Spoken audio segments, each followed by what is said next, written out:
मोरे अंगना दरस दे हुआ। आवो बाबा मोरे अंगना दरस दे हुआ।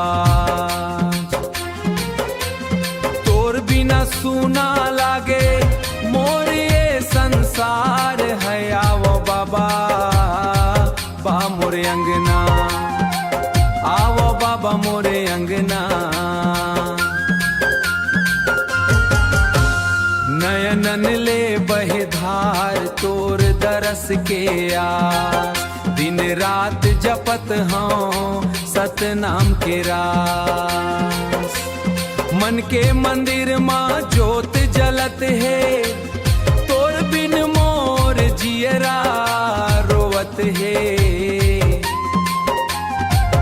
आवो बाबा मोरे अंगना। गिरधपुरी धाम के महिमाया गाद तोर चरणन माहे मोर सबो सार। सतनाम के ज्योति जगमग होवत है, सतनाम के ज्योति जगमग होवत है। तोर कृपा ले जीवन सुख पावते। आवो बाबा मोरे अंगना।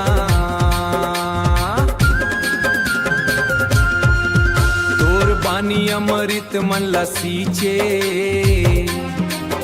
अज्ञान के अंधियार दूर करे मीचे। सब ला एक समान देख सिखाए, खुदे गिराए भेद भाव के दीवार। खुदे गिराए बोला आवो बाबा मोरे अंगना, आवो बाबा मोरे अंगना।